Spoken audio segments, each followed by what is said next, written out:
Bon, faire une liste, c'est toujours compliqué. Est-ce que j'invite un tel ou un tel? Est-ce que j'invite mon ex? Mais si elle vient avec mon meilleur pote? Bref, c'est jamais simple. Alors imaginez Didier Deschamps, qui sur une centaine de personnes ne peut en sélectionner au final que 23. Là, faut pas te tromper sur tes choix. Faut inviter que des gens dont t'es sûr de ce qu'ils vont t'apporter. Parce qu'on les connaît, ceux qui vont débarquer avec un rosé pamplemousse et qu'on ne va pas voir de la soirée. Les Florian Thauvin, entre autres. Bon, Deschamps à sa soirée, il ne veut pas de petits groupes. Tout le monde danse ensemble. On rappelle les cadres, ceux qui gèrent le cocktail, la bouffe et qui vont possiblement ramener un résultat, voire une meuf. On rajoute aussi quelques nouveaux pour ne pas partir non plus sur une soirée blind test années 80. Et puis on lance la soirée en se préparant déjà à dégager les groupes d'Erasmus qui voudront s'incruster, les Anglais, les Espagnols, les Portugais, car Didier Deschamps le sait, il n'en faut pas trop pour un trophée.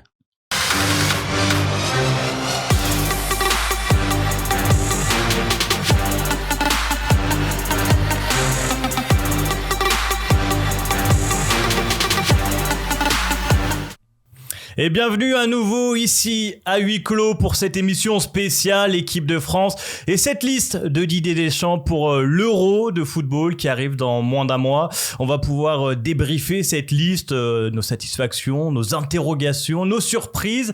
Et pour en parler, je suis très bien entouré comme d'habitude avec Manu qui cette fois est invité et cette fois-ci sera bien présent pour l'Euro. Exactement les gars, je suis ravi de vous retrouver, très heureux qu'on parle de cet Euro, de cette équipe de France. Ça va nous donner du baume au cœur quelques jours après l'élimination de l'Olympique de Marseille et du Paris Saint-Germain de Coupe d'Europe. Il faut, et pour soulager ses peines de club, lui aussi se tourne souvent vers l'équipe de France. C'est Thomas, comment ça va? Ça va super, en effet l'équipe de France est mon petit mouchoir de fin de saison d'été quand c'est un petit peu difficile avec le club rouge et bleu, mais bon je suis surtout content de pouvoir me projeter sur cette belle compète parce qu'à chaque fois qu'on est ensemble pour regarder l'équipe de France, en général on passe des tours. On va se projeter, on va voir le possible 11 aussi, ça sera intéressant. On rappelle que toutes les émissions FT Sport sont disponibles en podcast. On va rentrer directement dans cette liste que nous a donné Didier Deschamps hier en direct, comme d'habitude dans le journal télévisé. Est-ce que Gilles Boulot avait ses chaussures? Gilles Boulot souvent pieds nus pour faire les interviews. C'est vrai, il est plus à l'aise. Bah oui, non, mais c'est pas une blague, il est vraiment toujours pieds nus. Mais c'est une très bonne info que tu nous donnes. Ah, tu te souviens pas de la une avant la Coupe du Monde où il avait posé pieds nus et tout ça? Non. Je vous invite à aller voir les photos. Vous vous souvenez pas de ça? Bon. Belle info. Belle info. On va rentrer dans le vrai info, dans la liste de Didier Deschamps qui a donné 25 joueurs. On rappelle la nouvelle règle depuis le Covid. Les sélectionneurs ont le droit entre 23 et 26 joueurs au maximum. Là, il en a choisi 25. Alors, dans les gardiens, je vais le dire rapidement, il y a Areola, Maignan et Samba. Dans les défenseurs, Klaus Hernandez, Konaté, Koundé, Mendy, Pavard, Saliba ou Upamecano. Au milieu de terrain, Kamavinga, Fofana, Griezmann. Le retour d'N'Golo Kanté, Rabiot, Tchouaméni et Zaïre Emery. Et puis, en attaque, Barcola, Coman, Dembélé, Giroud, Kolo Muani, Mbappé et Marcus Thuram. Les gars, déjà, un premier avis sur cette liste quand vous l'avez vu. Thomas, je veux ton avis, toi, sur cette liste de Didier Deschamps. Bah écoute, il y a des certitudes, bien sûr. On va pas refaire la colonne vertébrale, mais il y a quand même des postes qui sont pourvus et d'autres à pourvoir. Il y a bien sûr un homme qui a éclaté médiatiquement via son retour. Dans la journée déjà, on l'avait appris, mais N'Golo Kanté donc va faire son retour sur une grande compétition internationale. Lui qui n'a plus eu de sélection depuis juin 2022. Honnêtement, on a tous été très très surpris. Alors bien sûr, il joue en Arabie Saoudite et je ne savais pas que les joueurs qui étaient en Arabie Saoudite avaient encore le niveau international. Donc on va pouvoir regarder ça ensemble. Honnêtement, c'était ça la plus grosse des surprises dans cette liste. Toi aussi, Manu? Oui, en fait, en 12 ans de relation, je sais pas si vous avez été 12 ans en couple, les gars, mais en 12 ans de relation, Didier, je vous le souhaite, mais Didier Deschamps, en tout cas, arrive encore. Plus que 11 ans, Tom, pour y arriver. Et 8 mois. Mais Didier Deschamps, en tout cas, en 12 ans, arrive encore à nous surprendre parce qu'N'Golo Kanté, en effet, c'était la surprise du chef. Barcola, on s'y attendait parce qu'il y avait aussi un petit peu de pression médiatique. Ça reste quand même une petite surprise. Et puis moi, je rajouterais aussi en surprise Ferland Mendy parce qu'on sait que il n'était pas honnêtement il a pas toujours aimé, on va dire, peut-être l'humain, on va dire, parce que c'est important pour Deschamps de construire son groupe. Donc, il arrive encore à nous surprendre, toujours avec la même recette. Par contre, c'est vrai que quand on regarde cette liste, je vois plus d'incertitudes que de certitudes, justement, à la fin de cette saison. On y viendra sur les incertitudes. On va commencer, vous avez commencé à en parler par N'Golo Kanté. C'est quand même la surprise de cette liste, lui qui joue en Arabie Saoudite maintenant depuis 2 saisons. C'est un mec qui était complètement sorti de l'équation. Maintenant, on va voir d'autres joueurs d'Arabie Saoudite jouer l'Euro. Il y a Cristiano Ronaldo qui va aller avec le Portugal, il y a Neves également, il y a Aymeric Laporte avec l'Espagne, donc c'est pas incompatible. C'est pas incompatible, mais on a vu lors de la CAN que tous les joueurs qui sont en Arabie Saoudite ont galéré. Hein. À une exception près, qui est Franck Kessié, qui avait fait une partie éliminatoire qui avait été très bonne. Après, est-ce qu'on peut trouver des comparatifs justement entre ce qu'on a vu à la CAN et ce qu'on va voir cet été? Moi, j'ai quand même un doute sur la temporalité dans le momentum, on va dire, de la saison. On a vu des mecs qui étaient arrivés en janvier sans préparation. Là, il y a quand même un mois de préparation. À voir si justement ils peuvent permettre en tout cas à N'Golo Kanté d'avoir l'intensité qu'il faut sur ce type de compétition. Mais c'est vrai qu'on a vu Sadio Mané par exemple en grande difficulté. N'Golo Kanté a enchaîné beaucoup de matchs, il a joué quasiment le plus de minutes dans ce championnat saoudien. Qu'est-ce que vous pensez de le remettre dans l'équation? Est-ce que c'est un aveu de faiblesse au vu du réservoir qu'on a au milieu de terrain, ou est-ce que c'est pour rassurer un peu ce milieu de terrain? On sait que Tchouaméni est incertain, on sait qu'il y a beaucoup d'incertitudes au milieu de terrain. Pourquoi on le rappelle aujourd'hui? Les deux, mon capitaine, dans ta réponse, enfin dans ta question, il y a les deux réponses. C'est vrai qu'on a été surpris parce qu'on n'imaginait pas, quel que soit le joueur qui joue en Arabie Saoudite, être dans une sélection de l'équipe de France, parce que le niveau du championnat, parce que le rythme du championnat, etc., etc. Mais à côté de ça, c'est un grand nom. N'Golo Kanté est un grand nom de l'équipe de France. Il a fait toujours des merveilles, si on nommait sa finale ratée en Russie, mais bon, ça peut arriver. Oui, il y a clairement un déficit sur ce côté-là. Donc là, on parle de la sentinelle, donc le 6, Tchouaméni est blessé, on ne sait pas en quel état il sera. Camavinga pourrait y jouer, j'ai l'impression que Didier Deschamps le voit peut-être un petit peu plus haut sur le terrain. Donc qui tu vas chercher pour jouer à ce poste-là? Guendouzi, pourquoi pas? Visiblement, il n'avait pas les faveurs du coach. Donc il y a aller se rassurer avec un être humain adoré de tous et puis un super joueur de foot qui basait quand même son jeu sur le physique. Donc il est plus vieux, il a moins de rythme parce que le championnat où il joue a moins de rythme. Dans quel état il va être pour être performant avec l'équipe de France si tu on rappelle juste que Didier Deschamps avait dit que s'il avait été sélectionnable pour la Coupe du Monde au Qatar, il l'aurait sélectionné. Oui. Donc c'est pas non plus une totale surprise. Toi, tu le vois arriver en équipe de France, tu l'imagines pas titulaire? Eh ben, pourquoi pas? Si Tchouaméni blessé. Non, mais complètement. Si Tchouaméni blessé, n'oublions pas que Rabiot a été titulaire quasiment indiscutable à la Juve, mais qu'il a pas été très convaincant sur la fin de saison. Et moi, je retiens surtout une grande punchline hier de l'exercice de communication de Didier Deschamps face à Gilles Boulot, mais après en conférence de presse. Il explique très clairement le choix de N'Golo Kanté sur l'aspect aussi également historique. On sait que l'équipe de France avec Didier Deschamps, l'importance du fameux Club France, cette ossature, ce noyau dur justement de joueurs qui ont un vécu et qui peuvent apporter justement de la sérénité à ce groupe. Et même à travers les déclarations de Didier Deschamps, j'ai l'impression qu'il y a une sorte d'autocritique ou de retour sur les manques qui ont pu être ceux de la Coupe du Monde au Qatar.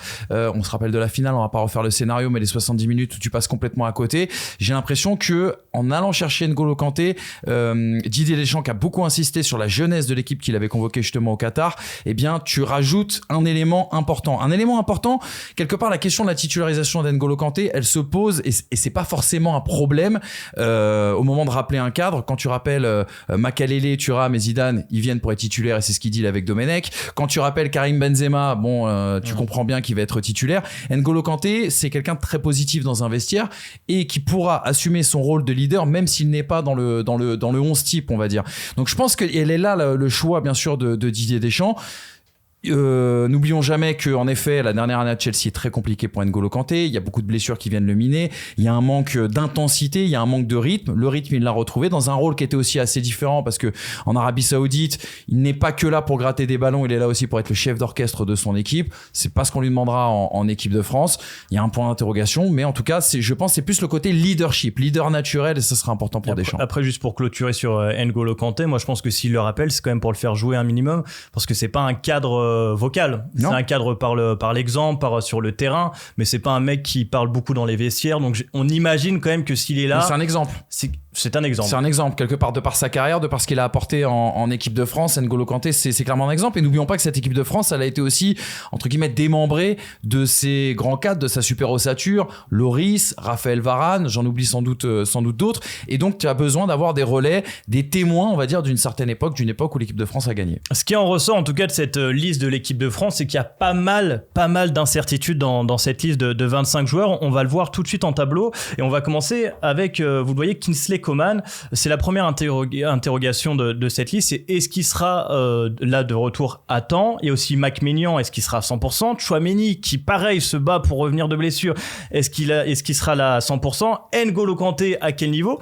On parlera après de Kolo Muani. Tous ces gars-là, il y a quand même une incertitude physique qu'on n'a pas l'habitude de voir en équipe de France. C'est vrai que lorsqu'on a vu la liste, on s'est quand même tous rendu compte de quelque chose, c'est que il y avait très peu de hype. Très peu d'intérêt pour cet Euro qui arrive. On a vécu 2018 avec l'arrivée de Mbappé, c'est une Coupe du Monde. Il y avait un espèce d'engouement. Ensuite, les champions du monde. On sortait de l'Euro 2016 en plus, tu sors de l'Euro 2016 avec l'esprit de revanche et la finale perdue. T'as raison. T'arrives à l'Euro 2021 où t'as Benzema qui fait un raz-de-marée médiatique et on est tous super excités à l'idée de voir ça. Puis ensuite, avant la Coupe du Monde au Qatar, t'as la Ligue des Nations où tu gagnes dans un foot qui nous a régalé, en tout cas des scénarios qui nous avaient régalé à l'époque. Là, on arrive avec cet Euro où en fait t'as aucun nouvel arrivant hyper médiatique. On parle de Barcola et de Warren Zaïre-Emery, mais ce n'est en rien Benzema ou Mbappé il y a quelques années.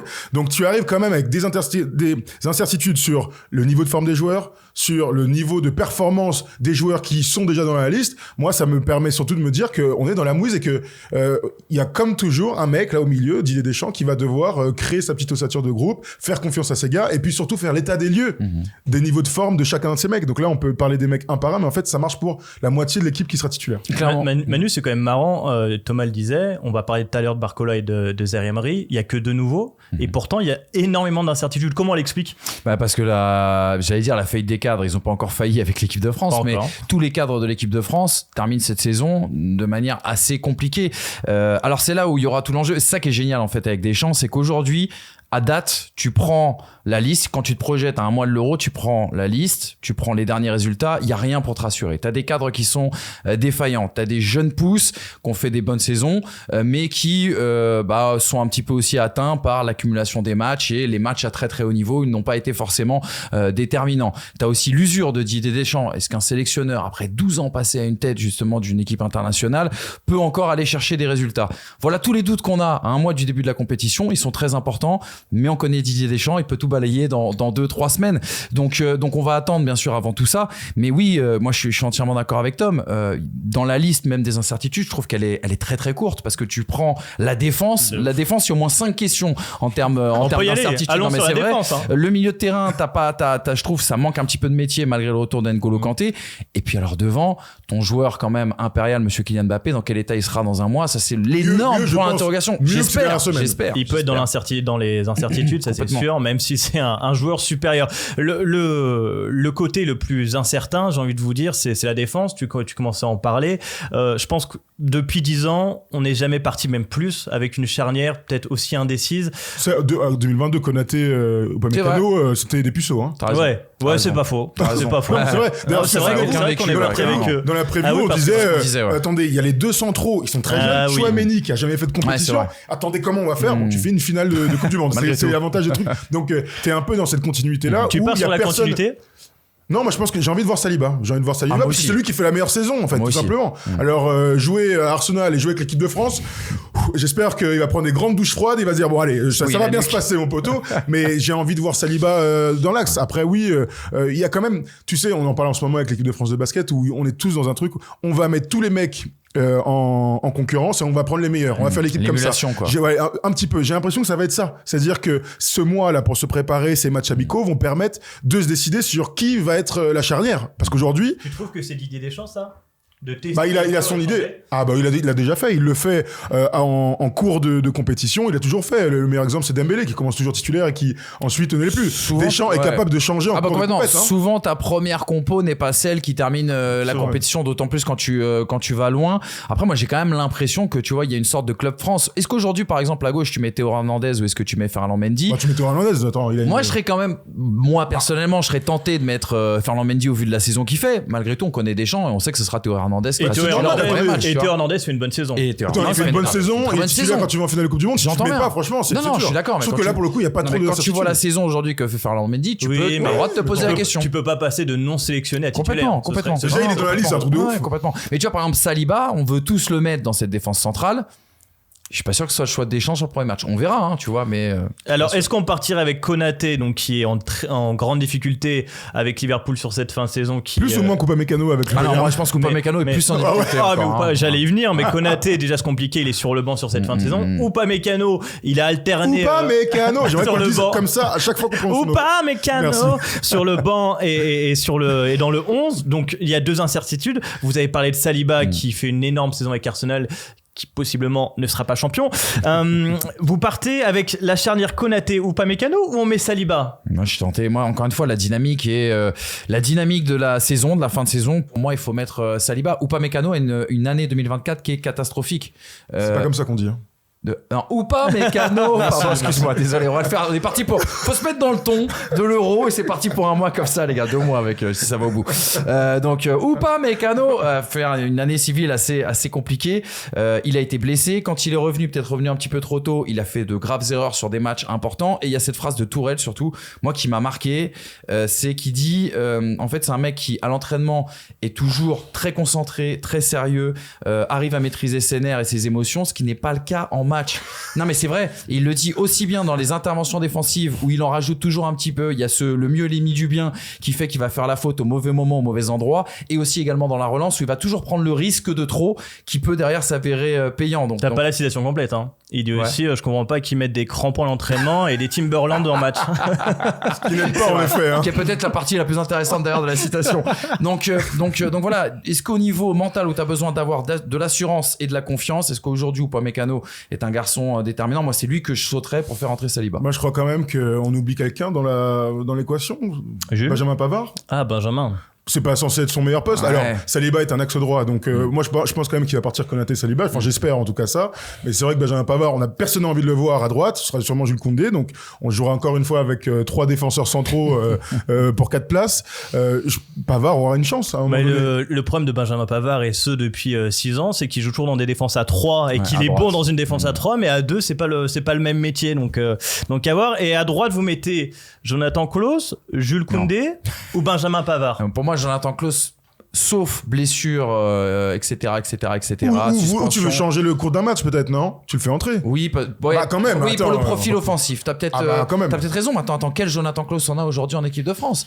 Un mec qui a été blessé une bonne partie de la saison 2024 et moi, quelqu'un qui ne m'a absolument pas convaincu depuis son retour. Ah non. Je parlerais presque d'un choix par défaut parce qu'on le sait, il y a des manques aujourd'hui dans le football français, dans ce football mondial. Il a pas sélectionné Malo Gusto. Hein. Il a pas sélectionné Malo Gusto. Qui est très bon avec Chelsea sur cette fin de saison. Très bien avec Chelsea, ouais, t'as raison. Donc on imagine partir sur Jules Koundé qui fait plutôt une bonne saison avec le Barça. Il aime beaucoup son Jules.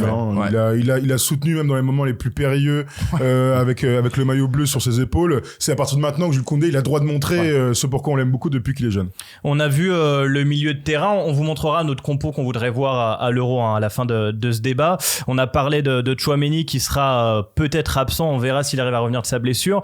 Sinon on part sur Rabiot, Griezmann ou il y a un doute là-dessus? Non. Nous connaissons Deschamps, les certitudes. Sur le premier match, Rabiot, Griezmann, à voir le niveau de Rabiot sur cet Euro, pour moi, c'est aussi un point d'interrogation. Il a toujours donné, en tout cas, il a donné satisfaction sur les à la Coupe du Monde. C'était même l'une des grandes satisfactions sur la phase de poule. Il permet à Mbappé de jouer son jeu, il fait les efforts pour 2 et tout. L'avantage aussi, tu vois, tu connais le style Deschamps, tu connais le style Max Allegri à la Juve. Là, pour le coup, il y a peut-être une petite corrélation, contrairement à Saliba, tu vois, entre. Mais de toute façon, si tu veux te faire chier, regarde un match de la Juve. Ça, c'est clair. Exactement. On peut peut-être. Bon match, tu marques au début, Catenaccio derrière, voilà, ça c'est ma Juve. Je suis pas sûr que les supporters de la Juve veulent qu'Allegri reste pour autant, tu vois, au club. Mais en tout cas, voilà, peut-être qu'en effet, je pense que ça sera Rabiot, Griezmann. Point d'interrogation sur Tchouaméni, parce qu'on en a pas parlé, mais c'est vrai qu'il joue pas mal en défense centrale avec le Real. Est-ce que Deschamps peut être tenté si jamais il est en CAN et qu'il y a un doute sur les autres éléments en défense centrale? Peut-être il a dit qu'il avait pris des mecs parce qu'il pouvait jouer sur 2 ou 3 positions. Ferland Mendy droite-gauche, Tchouaméni axe et 6, etc. N'Golo Kanté partout au milieu. Dans son esprit, ils sont tous un peu interchangeables. Et c'est pour ça d'ailleurs, on y reviendra. D'ailleurs, il a pensé à prendre Cyril Jean. Pour le côté. Et puis la polyvalence. La polyvalence, c'est vrai. Mais peut-être, on en parlera tout à l'heure de la liste des absents, mais c'est peut-être le manque de polyvalence justement de ceux qui n'ont pas été retenus qui explique pourquoi ils ne sont pas là. Dans ce milieu de terrain, il sélectionne pour la première fois pour une grande compète Warren Zaïre-Emery. Est-ce que pour vous c'est une surprise? Est-ce qu'il a sa place aujourd'hui dans les 25 de l'Euro ou non? C'est une petite surprise quand même. C'est une petite surprise parce que il a été bon quand il a été appelé avec l'équipe de France, mais Warren Zaïre-Emery, qui est un tout jeune joueur, termine cette saison de manière un petit peu plus compliquée, un peu émoussé notamment physiquement. J'ai jamais bien remis de sa blessure Voilà, en équipe de France. Exactement, t'as raison. Et c'est vrai que c'est une petite surprise quand même, parce que moi en fait après la confrontation aller-retour contre le Borussia Dortmund, je me pose clairement la question et pour Zaïre-Emery et pour Randal Kolo Muani. La réponse sont là et c'est peut-être au nom du club France qui est en train de monter justement Didier Deschamps avec il est pas en train de le monter, mais cette nouvelle génération en tout cas qui participe à la progression. Ouais, je te rejoins un petit peu là-dessus. J'ai été étonné. J'avais envie de le voir moi avec les espoirs. J'avais envie de le voir au JO. Et finalement, il arrive à passer le cut. Alors tant mieux, hein, parce que tu gagnes du temps dans ta progression individuelle. Maintenant, tu prends un mec qui n'existait pas il y a un an. Donc ça montre encore une fois que ce milieu de terrain, ce groupe France dont on parle toujours du vivier le plus incroyable, ouais, mais il est pas tant que ça évident le vivier si tu prends Warren Zaïre-Emery. Il prend la place d'un Verretou, d'un Guendouzi. Clairement. Alors tu vois, ça c'est intéressant. On parle des absents. Verretou, Guendouzi, ils étaient du côté de la Coupe du Monde au Qatar. Quand tu prends la saison de Verretou, c'était l'un des meilleurs Marseillais. En vrai, il mériterait. Bah oui. Et d'autant plus si tu prends 25 joueurs et non pas 26. Après, c'est un choix des champs qu'on pourra expliquer, mais qu'on a déjà expliqué depuis des années. Mais il mériterait d'y être. Maintenant, c'est un garçon, quand il a porté le maillot de l'équipe de France, il a jamais apporté de plus-value, Verretou. On l'a jamais vu être bon en équipe de France. Exactement. Et c'est là que le logiciel des champs se met en branle. Tu peux être très très bon avec ton club, mais si tu n'as pas été impressionnant avec l'équipe de France, tu n'apporteras pas de plus-value. Et Deschamps prend toujours des joueurs qui jouent avec des champions. Ouais, ça, c'est quand même l'autre grand constat ouais, de toutes les sélections. Il préférera toujours un mec qui est titulaire avec le PSG, qui va en demi-finale de Ligue des Champions, que ce soit Barcola ou Warren Zaïre-Emery, plutôt qu'un mec qui est dans une compétition mineure. C'est juste, puisqu'on est sur le milieu de terrain, c'est choquant de dire qu'on n'a pas un milieu de terrain d'une qualité technique extraordinaire, que là il y a une énorme densité athlétique, mais qu'on peut se poser des questions si on joue d'autres équipes. Je pense au Portugal, je pense à l'Angleterre, même on va étirer, on a joué l'Allemagne en amical. Est-ce qu'on peut pas être un petit peu inquiet au vu du niveau technique de la de dimension physique chère chère à Deschamps. Nous gagnerons parce que tactiquement on est bon, on gagnera parce que notre équipe domine dans l'intensité et parce qu'on a un gars qui va marquer des buts devant. Voilà, on connaît la recette. Hein. Moi, ce qui me choque un peu, c'est qu'il y a 4 ans, quand tu voyais ces jeunes à Tchouaméni, Camavinga arriver, tu t'es dit oula, le futur est clairement tranquille pour nous au milieu de terrain. Et aujourd'hui, Camavinga est même pas titulaire. Hein, là, ça en reste pas un super joueur. Mais ça reste un super joueur. Mais on n'a pas un super milieu de terrain. Et Tchouaméni, on en parle, on dit qu'il va être titulaire. Le dernier rassemblement avec l'équipe de France, il est honteux. Hein. Donc il va falloir aussi. Ils ont tous été honteux sur le dernier rassemblement. Mais lui, il faut pas qu'il hésite aussi à s'y remettre avec les Bleus. Un mec qui fait sa première grande compète aussi, c'est Bradley Barcola. Alors ça, c'est vraiment la surprise de cette liste. Barcola qui est performant cette année avec le Paris Saint-Germain. Aujourd'hui, je pense que c'était compliqué de s'en priver au vu du vivier pareil offensif qu'on a dans le groupe France. Est-ce que pour vous, il fallait absolument qu'il soit là? C'est normal? Non, je sais pas ce qu'il fout là, moi. Tu sais pas? C'est un espoir. Donc il aurait dû jouer avec la sélection espoir.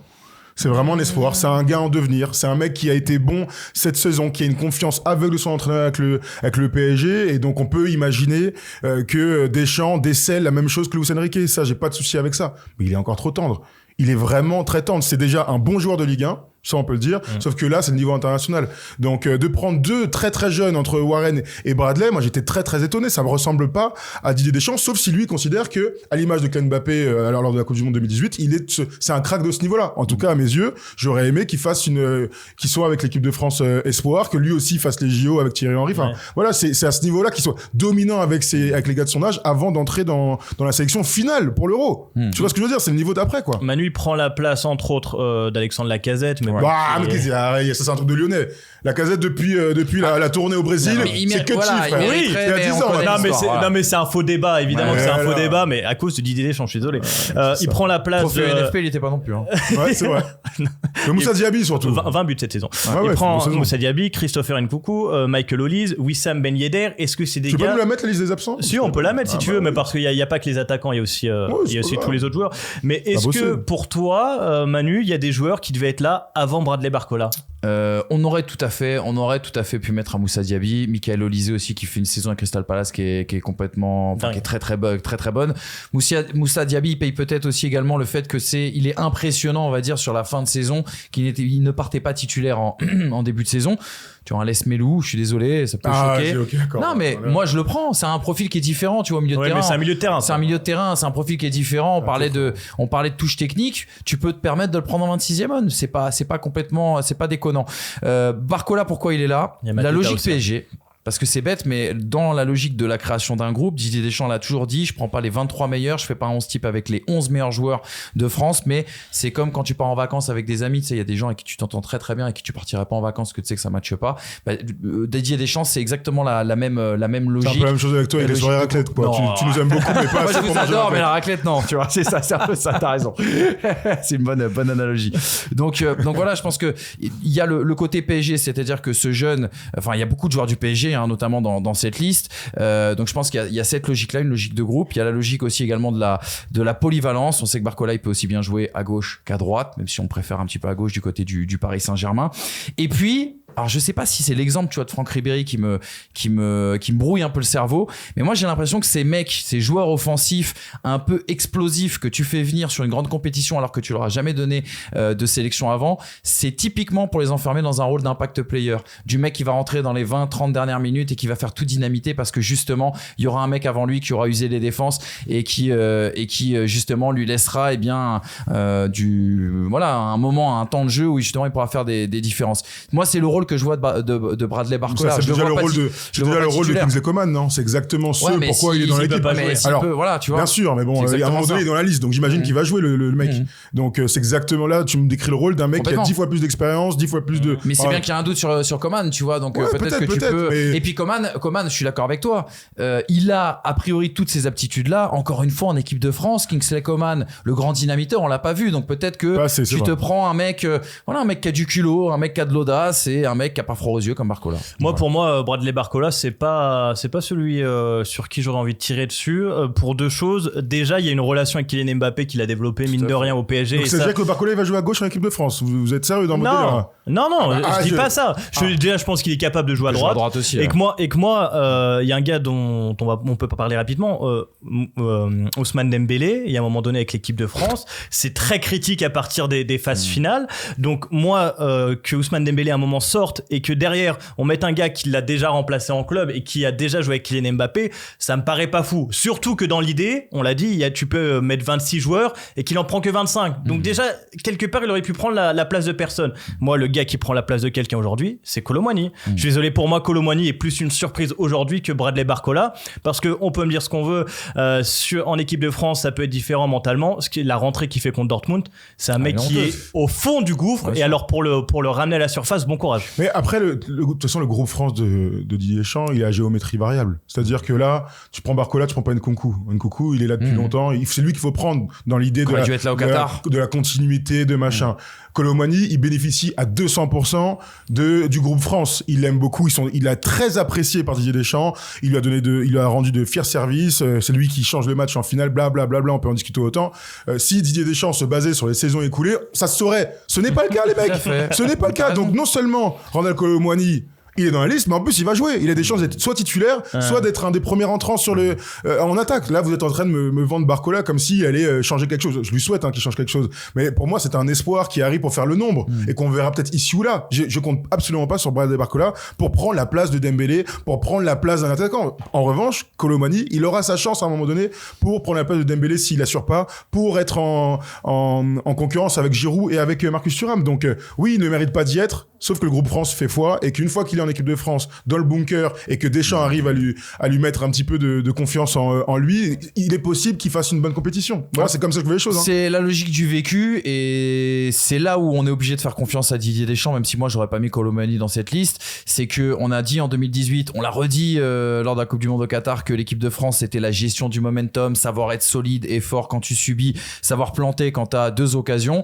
Randal Kolo Muani contre l'Angleterre, il marque. Alors on pourrait me dire à l'inverse, oui mais en finale il aurait dû la mettre, patati patata. Je pense qu'il affiche des gages de garantie et de satisfaction pour Didier Deschamps, de confiance aussi, et c'est pour ça qu'il est dans cette liste. On peut reconnaître qu'il a jamais vraiment été mauvais avec les Bleus. On peut quand même reconnaître pour lui. Qatar. Si on met Mbappé à gauche, Mbappé, on n'a pas besoin d'en parler, je pense qu'on le connaît assez avec l'équipe de France. Et que... on peut quand même dire que... Tu veux dire quoi sur Mbappé? Je veux dire que il reste sur des dernières semaines terribles avec Paris, et que pour lui c'est aussi une bouffée d'oxygène semaine, de retourner dans le groupe France, de retourner aussi dans un système où il est la star et on se pose pas la question de quoi, où tout est fait en fonction de lui et dans des dispositions dans lesquelles il a toujours brillé. Donc, je crois aussi que on va retrouver un Mbappé plus serein, capitaine et leader et fer de lance de l'équipe, tu vois. Moi, je pense. Et sans qui tu peux absolument rien espérer, d'ailleurs. T'as raison. Moi, je pense qu'il y a un parallèle à faire entre l'Euro qui va commencer et l'Euro 96 qu'on avait connu quand on était tout petit, où il y avait de très très grandes individualités dans cette équipe de France, mais où tout le monde était arrivé complètement carbonisé pour des raisons qui étaient complètement différentes. La préparation avait été ratée et tu échoues en demi-finale contre les Tchèques et tu perds au tir au but, mais tout le monde était rincé. Là, en fait, l'Euro, c'est la préparation. En fait, moi, je vais te dire, le plus important, c'est le mois de préparation qui arrive. On sait que Deschamps, quand il est arrivé à Monaco en tant qu'entraîneur, il avait pris Pintus, qui, on le sait, a eu des résultats avant et après en termes de préparation physique. Je pense qu'on peut faire confiance à Deschamps sur cet aspect-là, sur le mois qui arrive. Mbappé à gauche, Ousmane Dembélé à droite, on imagine, hein, Dembélé. Oui, il va partir là-dessus. Il commence comme ça, je pense, ouais, bien sûr. Et normalement. Ouais. Il commence au moins à compéter comme ça. C'est normal. Le grand point d'interrogation, du coup, c'est le numéro 9. Qui vous mettez? Est-ce que vous mettez Marcus Thuram? Est-ce que vous mettez Olivier Giroud? Est-ce que c'est la dernière de Giroud? Parce que ça fait déjà 3 fois qu'on dit que c'était la dernière de Giroud. Là, je pense qu'on peut y aller et dire que oui, quand même. Je sais pas, il a pris N'Golo Kanté qui est en Arabie Saoudite. Tu peux prendre Giroud qui est au LAFC. Ouais. Non, a priori. Moi, je pense qu'il part avec Giroud, les gars. Plus que Marcus Thuram. Et pourtant, Marcus Thuram fait une très très bonne saison avec l'Inter, un petit peu en dents de scie sur la deuxième partie. Mais je veux dire, au mois de février, si on a un débat et qu'on dit c'est quoi le 5 meilleur duo d'attaquants en Europe et que tu mets Thuram, Lautaro Martinez, je pense que c'est pas déconnant. Il a en plus la polyvalence, il est capable de jouer en pointe, il est capable de jouer aussi à gauche. J'imagine qu'on sera tous d'accord ici qu'on va voir Mbappé à gauche et quelqu'un d'autre bien sûr au poste de numéro 9. Mais dans la logique du vécu, dans la logique aussi également de... Alors tu me diras, Marcus Thuram a beaucoup travaillé pour Lautaro Martinez cette année, donc ça peut être aussi également intéressant, mais je sais pas pourquoi, j'imagine bien qu'il parte avec Giroud titulaire. On en parlait, c'est complètement différent de Colomani, c'est-à-dire que lui est très bon en club, mais alors en équipe de France, Marcus Thuram, ça a toujours été très tendu. Tu partirais avec Marcus aussi ? La logique veut que Marcus Thuram soit titulaire, franchement. Mais la logique de la saison, tu sais, c'est exactement le même débat qu'on vient de faire tout à l'heure sur quand tu nous disais, mais attendez les mecs, Barcola, vous êtes sympas, mais Randal Colomani, le vécu, le truc, mais c'est exactement la même chose en fait. Ouais, après, franchement, il y a un mec qui marque des buts cette saison, qui fait des passes D, qui est dans un gros collectif, qui gagne des titres. Ouais, Marcus Thuram doit être titulaire. Après, tu me dis que Giroud commence, je vais pas commencer à te sauter à la gorge. Non, bien sûr. On a tellement cette habitude, de Olive. De toute façon, s'il est titulaire, il va marquer 2 buts. Ouais, en plus. Il va faire 2 passes D et on sera content et on sera au moins en quart de finale. Enfin, tu vois ce que je veux dire, c'est ça l'avantage avec Olive, on sait ce qu'on a. Les gens peuvent se plaindre autant, je pense maintenant ça y est, on a arrêté de se plaindre, mais les gens peuvent se plaindre. Olivier Giroud, c'est une affaire de certitude. Tu peux jouer des longs ballons, tu peux jouer en appui, s'il y a un ballon qui traîne dans la surface, il va marquer. Ouais, Giroud sera peut-être titulaire, t'as raison, hein. Depuis 2016, on se pose la question quand même. Depuis 2016, on se demande qui on met en pointe et à chaque fois, il arrive à s'y retrouver. On va voir maintenant la compo qu'on a choisie donc pour l'équipe de France. Voilà donc le 11 que l'on voudrait voir. Donc sans surprise, hein, on a mis Saliba et Konaté nous en défense centrale comme on a débattu tout au long. Koundé, Hernandez sur les côtés, Griezmann, Tchouaméni et Rabiot. Alors Kanté, on l'a mis en jaune parce que pour nous, si Tchouaméni devait être absent ou diminué, on mettrait Kanté titulaire. Dembélé, Mbappé et Thuram devant en attendant de voir le premier match. Évidemment les gars, on va se plonger maintenant dans les cotes de cet euro. On vous rappelle que Winamax est notre partenaire et on les remercie de sponsoriser cette vidéo. Et d'ailleurs, pour profiter du code FT10 qui vous apportera 10 € en cas d'un dépôt de 100 €, et bah vous avez juste à écouter Thomas Dufan. Comme tu le sais, nous sommes soutenus par Winamax, donc viens jouer avec nous sur tes sports préférés. Si tu aimes le foot et que tu as envie de parier sur la Ligue des Champions, ça se passe chez les copains de Winamax. En collaboration avec Wina, nous avons cette offre de bienvenue avec le code FT10 et le lien en description. Lors de ton premier dépôt, tu es automatiquement remboursé jusqu'à hauteur de 100 € et on t'ajoute même 10 balles en bonus. Important, le jeu est strictement interdit aux mineurs et peut comporter des risques, donc on ne joue que des sommes que nous sommes prêts à perdre. Voilà, vous savez tout. Donc les cotes, les gars, pour cet euro, les grands favoris de cet euro, ce sont les Anglais. La France est cotée à 5. Est-ce que pour vous aujourd'hui, la France est grande favorite de cet euro ? Bah oui, moi je pense vraiment que l'équipe de France fait partie des favoris. Alors oui, on est tous restés sur un match face à l'Allemagne terrible pour faire nos pronos, mais lorsque tu fais finale de l'Euro, vainqueur de la Coupe du Monde, sortie de route en 8e contre la Suisse et puis une finale de la Coupe du Monde, t'as des certitudes, t'as surtout un groupe fort et une nation qui arrive toujours à se mettre au niveau des grandes compétitions. Donc ouais, ils font partie des favoris. L'Angleterre, ils sont très très hauts, tout le monde les voit, blablabla. L'Angleterre, c'est une équipe de mouilleuses.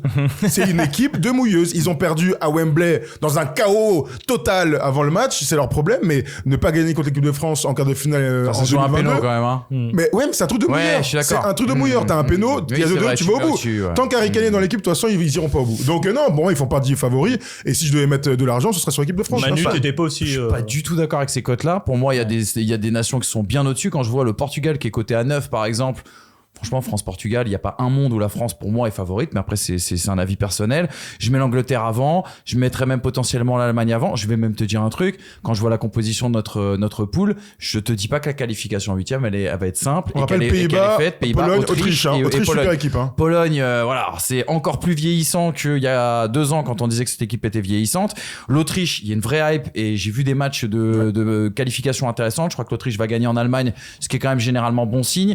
Voilà. Les Pays-Bas, c'est quand même pareil, on a tendance à dire oui, c'est plus ce que c'était, etc., etc. Écoute, on verra. Moi, je pense que la sortie de cette poule va être très compliquée pour l'équipe de France. Et on connaît le football ici autour de cette table. Des sélectionneurs qui ont fait 12 ans, on en a vu un bon nombre se casser les dents. Les derniers résultats de l'équipe de France, moi, m'ont franchement pas rassuré. L'état de forme, on l'a dit tout à l'heure, des cadres n'est pas bon. Moi, honnêtement, les gars, je serais très très prudent avant le début de cette Euro. Donc pour toi, le fait moi, que ça peut être un Didier fiasco. Deschamps, Pour moi, ça peut être un fiasco. Je le dis aujourd'hui. D'après toi, le fait que Didier Deschamps l'homme de tous les succès de l'équipe de France, ça peut s'arrêter qui un jour, connaît son groupe parfait, parfaitement, qui a cette culture de la mise en place d'un groupe et genre encore une fois d'un point de vue mental. Pour moi, l'équipe là, si elle est au top physiquement, si elle est bonne physiquement, tu iras loin. T'as pas besoin, et les dernières compétitions l'ont prouvé, t'as pas besoin de bien jouer au foot pour aller loin dans la grande compétition. Mais l'état physique aujourd'hui, alors t'as raison parce que on oublie de le dire, l'Euro c'est pas de dire quelle est la meilleure équipe en Europe, la Coupe du Monde n'est pas de dire quelle est la meilleure équipe au monde, c'est une photographie sur un mois de compétition. Et ça, Deschamps, là t'as raison, c'est un point quand même qui rassure. Deschamps, c'est le maître, le magicien même, on va dire, de ce format de compétition. Maintenant, il y a plein de données qu'on n'a pas, tu vois. On a vu un Joachim Löw dominer son sujet pendant des années, au bout d'une décennie, être complètement à l'envers, has-been. Ouais. On a vu des grands sélectionneurs se casser les dents. Et pourquoi Deschamps échapperait justement à cette exception? Moi, c'était pas déjà le cas pour moi. En fait, ça aurait pu être le cas au Qatar déjà. Non, pour moi, c'est en 2020. C'est en 2020. Ouais. Où tu rappelles Benzema contre cœur, tu le fais jouer, tu passes à 3-1. En fait, sa déroute, elle est déjà passée. Le gars a rebondi avec une finale de Coupe du Monde. Encore une fois, avec un jeu minable. Je rêverais qu'on joue bien au foot. C'est pas comme ça qu'il construit ses équipes. Donc, moi, je vois en rien la possibilité que cette équipe soit moins forte qu'en 2022. Surtout si Kylian Mbappé est encore au niveau de toutes les grandes compétitions qu'il a faites. Enfin, faudrait qu'il soit au niveau de 2022. C'est ça le truc, tu vois. C'est là où bien sûr. L'état de physique, enfin l'état de forme des cadres pour moi pose vraiment question. Compliqué de voir un fiasco aussi parce que je vous rappelle le format, les 2 premiers passes tout à fait. Et les 4 meilleurs troisièmes. Donc il y a 107 équipes dans la compète. Il faudra y aller, c'est vrai. Il y a l'équipe First Team qui y va et Manu est au call. Donc s'il vient, c'est pas sûr. Je vous avais juste mis les codes buteurs, on s'en fiche un peu Kylian Mbappé favori. Ce qui m'avait surpris, c'est Cristiano Ronaldo qui est 3e favori. Ouais. Encore. Bah ouais, en même temps, les pénaux. Mais il faut qu'il soit dans le 11. En tout cas, voilà pour ce débrief de cette liste de Didier Deschamps. Bon, vous l'avez vu, plein d'incertitudes, plein de questions. On a hâte que ça commence. Ça débute le 14 juin. Le 14 juin. 14, c'est facile. 14 juin au 14 juillet, donc dans moins d'un mois. On sera là pour les débriefs de matchs à chaque fois en direct. Et puis d'ici là, on aura vu la prépa, on aura plus d'infos. Voilà, merci les gars. Merci Tom. Et puis on se retrouve bientôt pour une émission peut-être sur Kylian Mbappé.